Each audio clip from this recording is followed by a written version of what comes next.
Hey. I won't speak for too long today. I'm having quite a quiet day today. I've been out sitting in one of my favourite spots, which is by the Cathedral, and it's nice. I like the little greenery bits. It's just a nice quiet space, but I actually bought a book to read today, and it's a book. I'm actually plugging somebody's thing, I'm plugging a person, I'm plugging a thing, a product. But only because I don't normally buy things, if I'm honest with you. Like, not, I go to these kinds of events and I don't normally buy the books and the stuff that's on sale, not as a reflection of the person that I go to see, just so I don't tend to buy lots of things. I don't like to have lots of things. They weigh quite heavily on me as obligations. So. But last night I went to a poetry evening. It's like an open... Oh, let me just move that bit of grass. Come on, dude.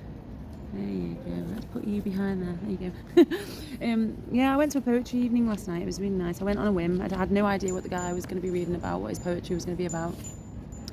And I was so glad I went. Like, wow. He was talking about... his poetry was kind of about, like,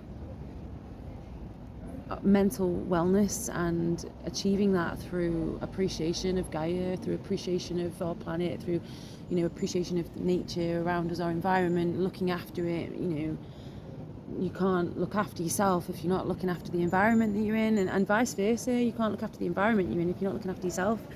And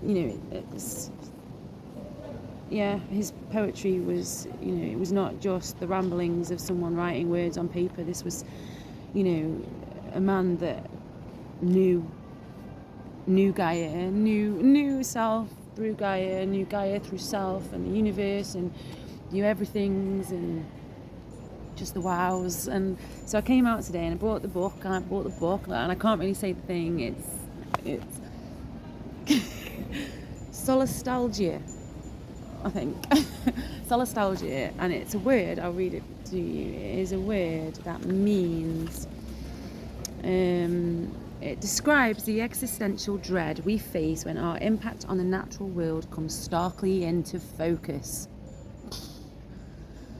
It might remind you of nostalgia, which is described as a pain for the past, while solastalgia, I think I said that right, is better understood as a comfort pain or a pain of home, the pain of seeing the home of our planet negatively affected. And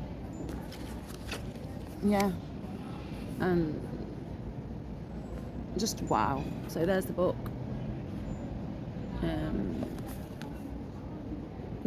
Ciaran Hodgers. Obviously I'm not on the Instagram things and the TikToks and the what's nots, but I will attempt to put links down underneath in the comments-y things or the description-y things as to this guy and his poetry. And I wanted to read some out to you.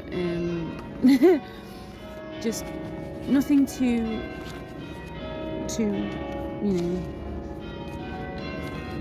in depth, I suppose. Nothing too much.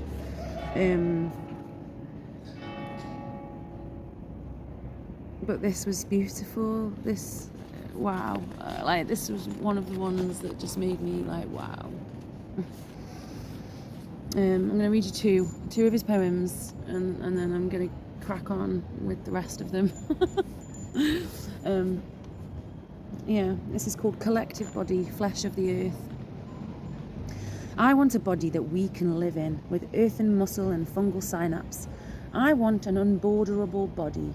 I want a body that cannot be capitalized on nor domesticated into agriculture. I want a body that speaks kindly even when the truth is cruel.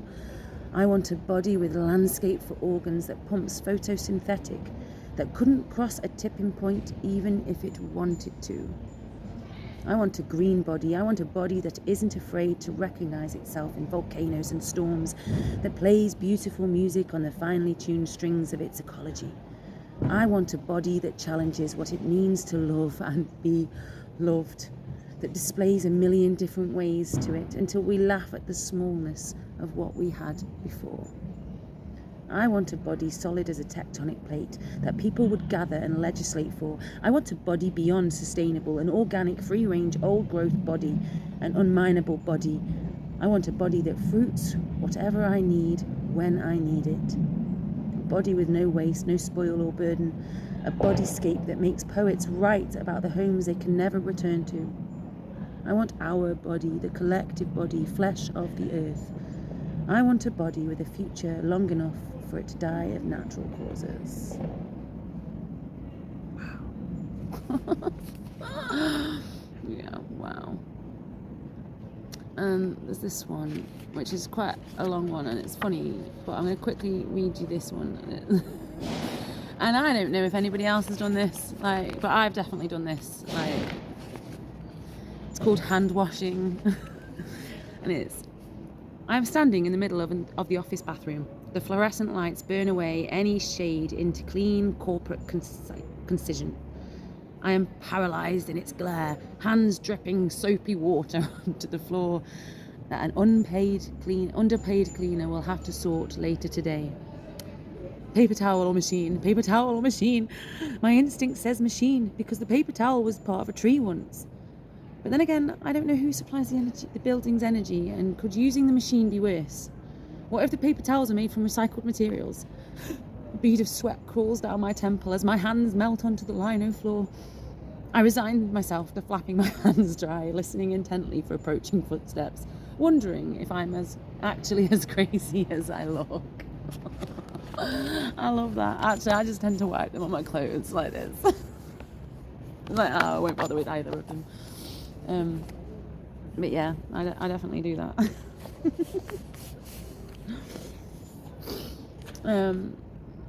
Yeah, definitely do. Paper towel or machine, paper towel or machine. Okay, and then I'm gonna read one last one, and yeah, I'd love for you to check this guy out on the socials. See if you can get find any videos of him reading the poetry, because he reads it so much better than I do, way better. Because obviously they're his words. I mean, he's written a lovely thing in here about, once these words, they're no longer mine, I think is what he's written in here, which is beautiful. Yeah, by the time you are reading this work will no longer belong to me. This cloistered little manuscript that has been growing slowly like moss on a boulder or lichen up a tree will soon be given over to you. I hope you can receive it with a happy and curious heart, that it can help you find reciprocity in the planet. Selfishly, I also hope that it will be neither too long nor too winding of a road until next time, and thank you. Amazing. But yeah, if you can check out some videos of him actually reading, he was amazing, and he's obviously, not just writing shit down. He's living this, he's being this, he's existing this, he's all the things. Definitely a very inspiring poet. Very beautiful to listen to. This one is called No Other Planet Will Do. If the limited series of this planet is cancelled, I will demand one last extended special. It might be a heavy watch with only a cult following, but its characters deserve some closure. Really, I want this planet to have its own cinematic universe, for its phases to be neatly stitched together with enough spin-offs that the transitions feel smooth and digestible, for it to age with its demographic without alienating new audiences, to capitalise on nostalgia marketing with Easter egg references and a million more sequels until we see how it plays out in full. I want it as the only mastermind topic of choice, to be a bake-off challenge every week. It'll probably not win the lip sync, but in a few years when it comes back for All Stars, it'll absolutely slay.